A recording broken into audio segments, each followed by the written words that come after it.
up. Welcome. Your eyes are open. The veil is lifted. You saw the truth behind all the lies. You saw the manipulation behind all the systems. You're awake.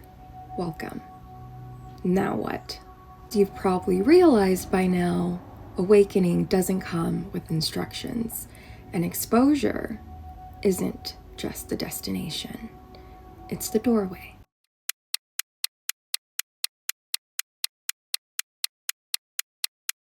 Welcome to my channel, The Christian Mystic. You probably recognize me from my many banned TikTok accounts, one after the other. So yeah, I have given up on TikTok and I have now made my home here at YouTube. I have uploaded some of my content from TikTok and transferred it over to YouTube, just so in case you're new here, you can kind of get a feel of who I am and what I'm about. If you followed me over from TikTok, welcome back. If you are brand new, welcome, and I hope you stay a while. Today, we are starting a brand new series that I'm calling I'm Awake, Now What? We're going to be talking about all the stages of awakening, how to navigate them, so that we can integrate and be part of this new world that is taking form right now. So imagine life is like a giant game of freeze tag. Most of your life, you're frozen. You're not necessarily physically frozen, but mentally, you're frozen because you're being indoctrinated, you're being conditioned, you're just going through, applying whatever is told to you towards your life. You're mentally paused within the matrix, the programming. You're moving on autopilot. And then one day, tag, you're it. You're unfrozen. You have this eureka moment. Everything falls into place and makes sense. It's like coming out of a hypnosis and you're like, what the heck? At first, it feels electric. You feel liberated. Your senses sharpen. Everything makes sense and also no sense at the same time. This is where most people think awakening ends.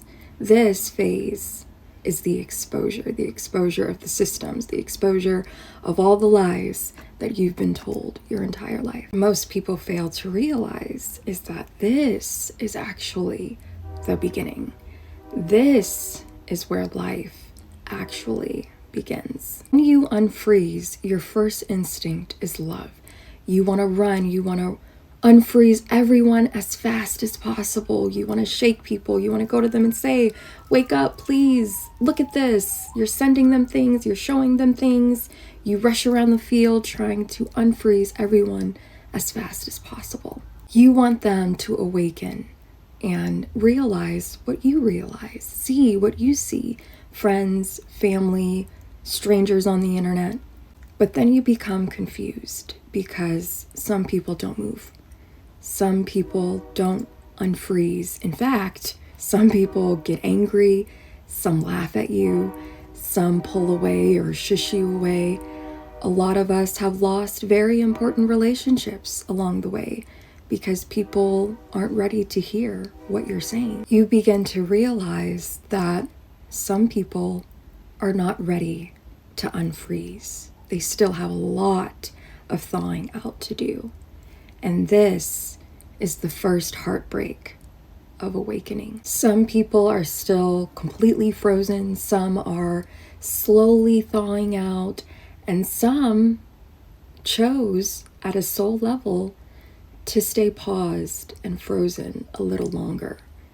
And that is the lesson in this phase. Now, you as an awakened being have to stand there and just watch and wait for your friends and your family to slowly unfreeze, to slowly thaw out. You have to watch them stay cold for as long as it takes, and you don't know what to do with yourself. This is where the sadness comes in. This is where the loneliness in awakening comes in. You're wondering, why can't they see what I see?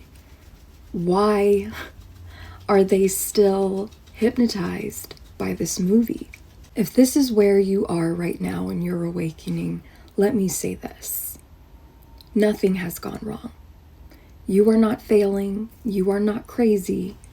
You are not meant to force the thaw. You were never meant to unfreeze everyone. You were meant to become warm, for you to unthaw and become the light. Because thawing doesn't happen through force. It happens through proximity. Light doesn't chase. Light radiates. Instead of running the field and chasing down frozen people to try to unthaw, you gotta learn to stop. This is the phase where you learn to ground yourself. You integrate. You learn how to live awake in a frozen world. You stop yelling truths. You start embodying them. The peace, the boundaries, the clarity, the joy. You need to anchor that and root that and learn to embody that. You learn how to manage and listen to your discernment. You learn how to have compassion without self-abandonment.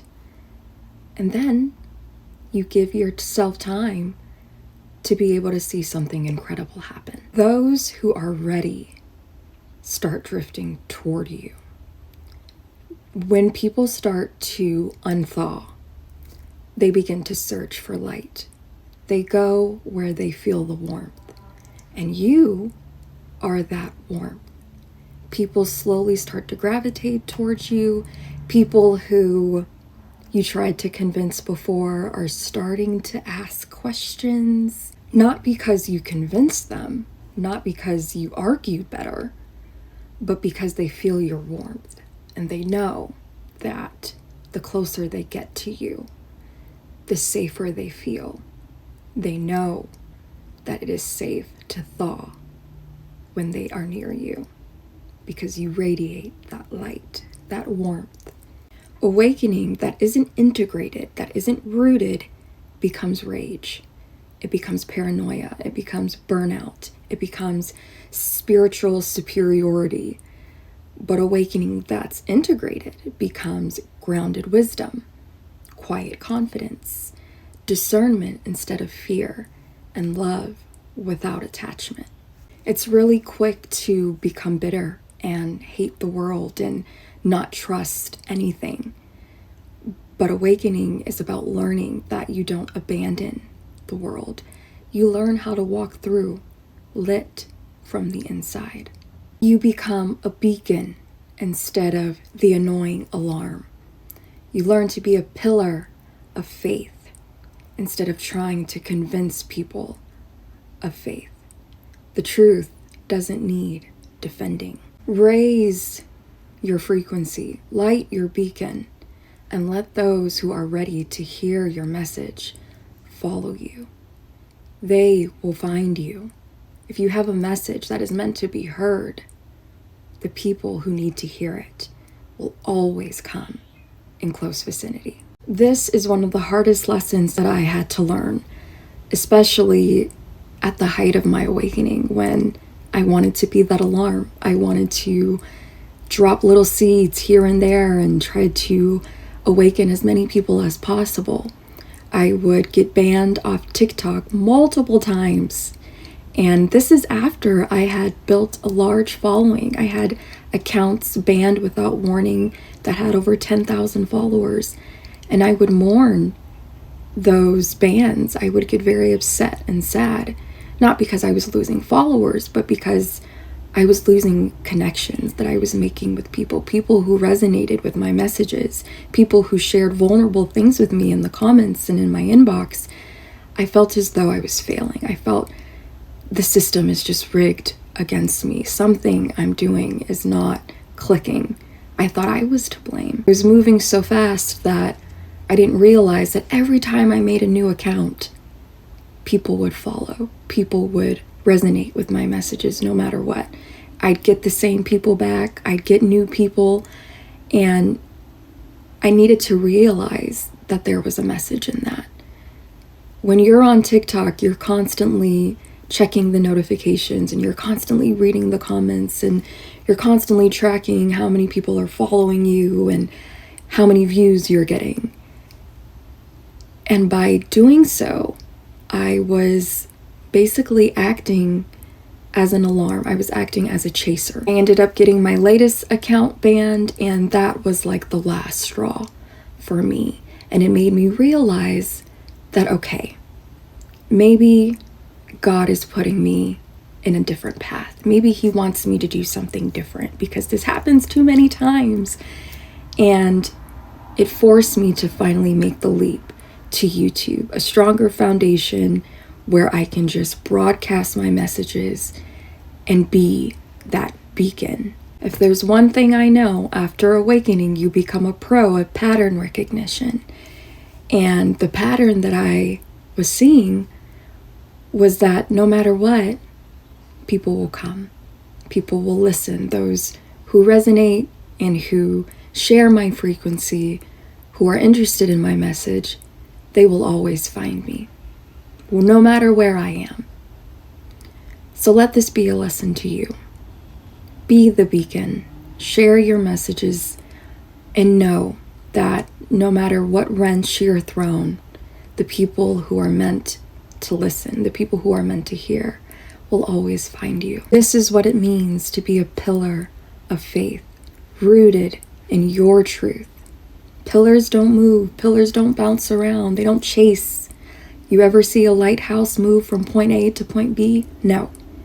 It stays and it lights up.